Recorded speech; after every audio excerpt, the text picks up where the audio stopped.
지금 이 자리에 예배를 드리러 오신 모든 분들을 주님의 이름으로 환영하고 축복합니다. 우리 함께 이 시간 기도하겠습니다. 기도합니다. 사랑하는 하나님 아버지 참 감사드립니다. 오늘도 주님 앞에 나올 수 있도록 인도하여 주시고 주님의 크신 은혜로 함께하여 주시니 감사드립니다. 사랑하는 주님, 이 시간 홀로 영광 받아 주시옵소서.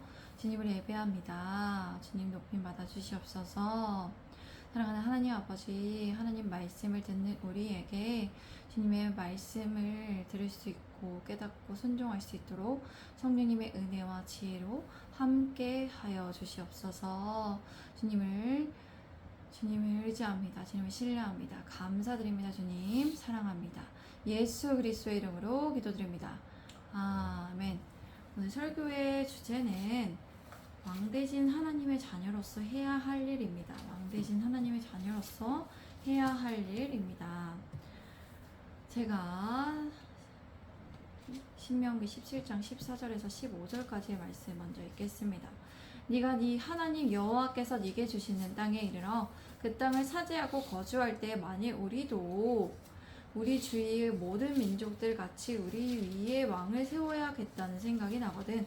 반드시 네 하나님 여호와께서 택하신 자를 네 위에 왕으로 세울 것이며 네 위에 왕을 세우려면 네 형제 중에서 한 사람을 할 것이요 네 형제 아닌 타국인을 네 위에 세우지 말 것이며 여러분의 하나님 여호와께서 여러분에게 주시는 그 땅으로 들어가 그 땅을 정복하고 정착할 때에 만일 여러분이 우리도 우리 주변은 모든 민족들 같이 우리도 왕을 세우자 하고 말한다면 이렇게 하십시오. 여러분은 반드시 여러분의 하나님 여호와께서 택하신 자를 여러분 위에 왕으로 세우십시오. 여러분 위에 왕을 세우려면 여러분의 형제 중에 한 사람을 왕으로 세우십시오. 여러분 형제가 아닌 이방 사람을 여러분 위에 세우지 마십시오. 이스라엘이 가나안 땅에 들어가 그 땅을 점령하고 오래 거주하는 상황에 그들이 왕의 필요성을 느끼고 왕을 세우려고 느낄 때 어떻게 해야 할지를 하나님께서는 가르쳐 주셨습니다.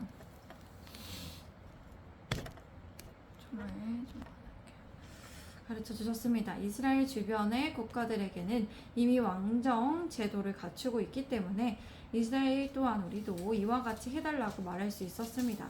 애굽왕의 바로 아모리 왕의 시온 와산 왕의 옥을 예로 들 수 있습니다. 그러나 이스라엘은 신정 체제인 신이 대변인이 제사장이 정치를 하고 있었습니다.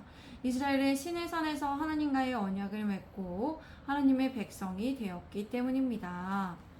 그런데 다른 나라들처럼 사람을 왕으로 세우려 하는 것은 하나님의 백성이라는 특별한 신분으로서 특권을 저버리고 다른 나라들과 같이 되려는 것입니다.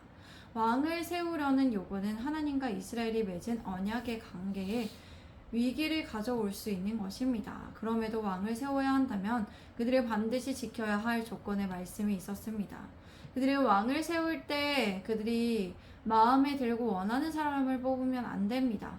지혜롭고 힘이 세고 외모가 좋고 집안이 훌륭한 사람이 아니라 그들은 하나님께서 선택하신 사람을 왕으로 세워야 합니다. 이렇게 함으로써 왕으로 세울 수 있는 가능성을 하나님께서는 열어주셨습니다.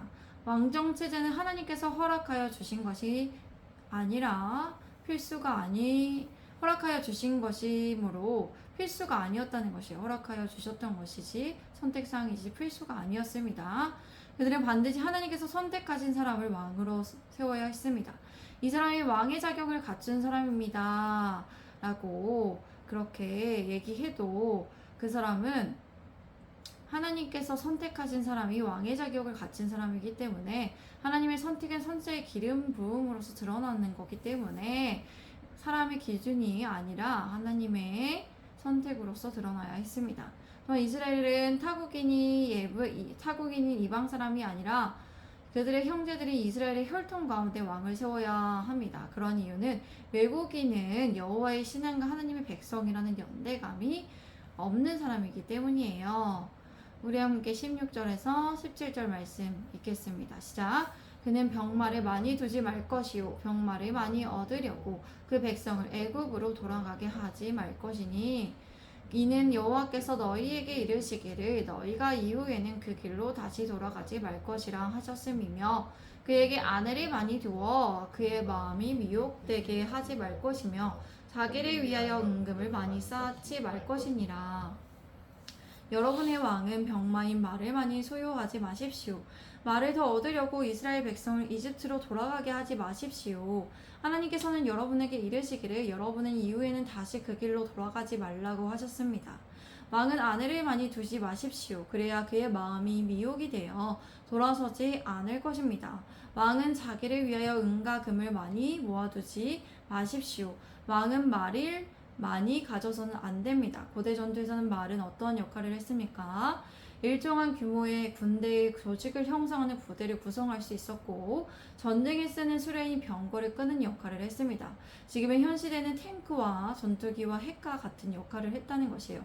그렇게 말이 많다는 것은 군사력이 강하다는 것입니다. 그런데 군사력이 강하면 왕은 하나님을 의지하지 않게 될 수 있습니다. 그런데 말을 많이 가져오기 위해서는 이집트로 당시엔 가야 했어요. 그들이 군사력을 증가시키기 위해서는 이집트로 간다는 것은 하나님의 말씀을 거역하는 것이었습니다. 그리고 그들이 이집트로 간다는 것은 하나님의 능력이 아니라 다른 것을 의지하겠다는 것입니다. 그렇게 왕이 하나님을 의지하기 위해서 군사력을 증가시키려고 말을 많이 두는 것은 금지된 사항이었다는 것이에요. 또한 왕은 아내를 많이 두지 않아야 합니다. 왕은 아내를 많이 두지 않도록 여자들과의 관계에서 단절해야 함을 의미합니다. 왜냐하면 그의 마음이 하나님에게서 돌이켜서 우상에게 향할 수 있기 때문입니다. 솔로몬이 그러했죠. 왕은 그뿐만 아니라 금을 많이 쌓아서는 안 됩니다. 왕이 재산을 축적하기 위해서는 가장 쉬운 방법으로 세금을 많이 징수하는 것입니다. 왕이 재물에 욕심을 낼수록 백성들의 삶은 어려워질 수밖에 없었습니다. 왕에게 어느 정도의 부는 허용되지만 과도한 부를 쌓아서는 안 됩니다. 이스라엘 왕들 중에는 은금을 많이 모아서 용병을 사오기도 하고 우상을 제조하기도 했습니다. 이렇게 과도한 부로 인해서 하나님을 잊어버릴 수 있기 때문입니다. 왜냐하면 과도한 부를 쌓는 것은 돈을 사랑하는 것이고 성경에선 돈을 사랑함이 일만 악의 뿌리라고 말하고 있습니다. 그렇기 때문에 왕은 힘이 있어도 마음대로 휘두르지 않고 돈이 있어도 자랑하지 않고 쾌락을 즐길 수 있어도 절제해야 했습니다. 제가 18절에서 20절까지의 말씀을 읽겠습니다.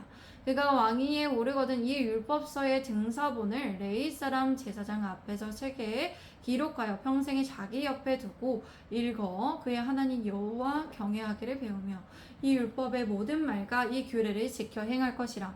그리하면 그의 마음이 그의 형제 위에 교만하지 아니하고 이 명령에서 떠나 좌로나 우로나 치우치지 아니하리니 이스라엘 중에서 그와 그의 자손이 왕위에 있는 날이 장구하리라. 왕은 왕위에 오르게 되면 자신을 위해 레위 사람들인 제사장들이 보관하고 있던 이 율법을 두루마리 책에 기록하게 하십시오. 왕은 이 율법의 모든 말과 이 규례를 평생에 자기 옆에 두고 읽어 그의 하나님 여호와를 경외하며 모든 말씀을 삼가 지켜 행해야 할 것을 배우기 위해서입니다. 그러면 그의 마음이 그의 형제 위에 교만하지 않고 형제를 업신여기지 않고 이 명령에서 떠나 좌로나 우로나 치우치는 일이 없게 해야 합니다.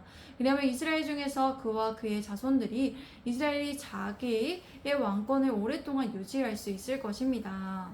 왕은 보좌에 앉아서 통치를 시작할 때 먼저 율법을 써서 책을 만들어야 합니다. 왕은 정치, 경제, 외교, 군사, 재판에 관한 일보다 가장 먼저 하나님의 말씀을 옆에 두고 기록해야 합니다. 하나님의 말씀의 율법은 레위인 제사장들이 관리하고 보관하고 있었습니다. 그런데 왕은 기록한 이 율법 책을 항상 소유해야 합니다. 항상 옆에 두어야 합니다. 그리고 하나님의 말씀인 율법을 날마다 읽어야 해요. 이것이 왕에게 있어 가장 중요한 임무입니다. 왕이 평생 율법을 읽어야 하는 목적은 배우기 위해서입니다. 왕은 하나님을 경외해야 함을 배워야 합니다. 왕은 하나님의 대리 통치자로서 하나님께서 그를 선택하셨고 그분의 위에 계시는 분임을 알고 그는 두려워해야 합니다. 왕은 하나님의 말씀을 그대로 쫓아서 준수하여 지켜야 함을 배워야 합니다. 하나님의 말씀에 순종하는 것은 왕이 부담해야 하는 일입니다. 왕은 신정 정치의 하나님께서 통치하시는 신정 정치의 대리인으로서 하나님의 법 아래에 있음을 인식하고 율법을 따라가야 합니다. 율법을 쫓아야 합니다. 왕은 율법을 행해야 하는 것을 배워야 합니다. 그는 계속해서 하나님의 말씀에 순종해야 하는 왕이기 전에 하나님의 백성이라는 사실을 배워서 행해서 하나님 말씀을 계속해서 순종해야 한다는 것입니다. 백성으로서 하나님의 말씀을 계속해서 쫓아가야 해요. 순종해야 해요. 이렇게 평생에 하나님의 말씀을 옆에 두고 읽고 준수하고 행하려고 하고 하나님을 두려워할 때 그의 마음이 형제들을 위해서 교만하지 않을 수 있어요. 왕이 되면 어떤 생각이 들죠? 내가 이만큼 했는데 내가 잘해서 내가 이렇게 가진 것이 많아서 내가 왕인데 감히 이런 이들이 막 이렇게 나에게 이렇게 대해 하면서 그들을 교만한 마음으로 거만한 마음으로 함부로 대할 수 있고 왕으로서의 권한을 가질 수 있기 때문에 사울 왕처럼 될 수 있기 때문입니다. 사울 왕이 제사장을 죽이기도 했고 다른 사람 자기에게 이득이 안 되는 사람을 죽이려고 했던 것처럼 그렇게 거만한 생각과 건방진 마음을 가지지 않도록 그 말씀을 율법을 읽고 지켜야 합니다. 왕은 마치 율법학자와 같이 하나님 말씀을 직접 써서 읽고 지켜 행해야 한다는 것이에요. 이렇게 하나님의 말씀을 행함으로써 그는 자로나 우로나 치우치지 않고 하나님께서 세우신 기준에서 벗어나지 않을 수 있다는 것이에요. 이렇게 율법을 읽고 순종함으로 하나님을 경외할 때 왕의 가문은 계속해서 이스라엘을 다스릴 수 있습니다. 왕의 그런 신분을 유지할 수 있다는 것입니다. 왕의 그 자녀들도 하나님의 자녀들도 왕의 그 혈족에 있는 자녀들도 이스라엘을 계속해서 왕으로서 다스릴 수 있다는 것이에요. 그러나 그렇게 하지 않아서 사울은 패하게 되었고 다윗은 또 다윗 그 가문이 다윗이 잘했기 때문에 그 자녀들이 계속해서 왕위를 이어나갈 수 있도록 하나님께서 자리를 만들어 주셨죠. 왕 대신 하나님을 자녀로서 해야 할 일을 오늘 설교해 주세요. 우리는 영원한 왕이 되신 하나님의 자녀로서 오늘의 말씀을 지켜 행해야 합니다. 하나님께서는 우리를 하나님의 자녀로 삼아주시고 왕같은 제사장의 족속으로 부르셨습니다.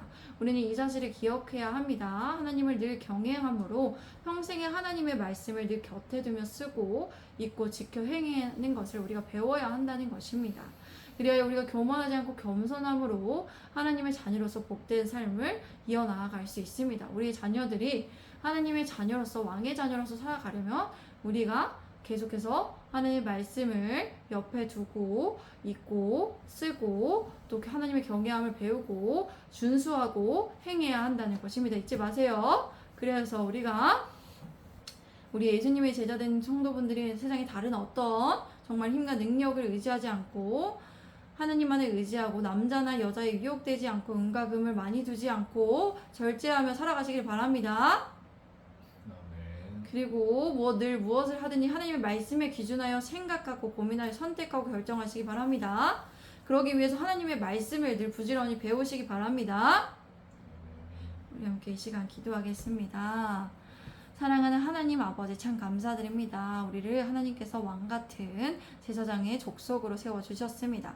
우리가 하나님의 왕같은 제사장으로서 정말 하나님의 말씀을 늘 옆에 두고 기록하여 써서 정말 하나님의 말씀을 읽고 준수하고 지켜 행하며 하나님의 말씀대로 그대로 행해서 정말 하나님 안에서 복된 삶을 이어가며 하나님의 왕의 자녀로서 그렇게 계속해서 우리 자녀들도 하나님의 왕의 자녀로서 살아갈 수 있도록 정말 우리가 그 믿음을 잘 지키기를 원합니다.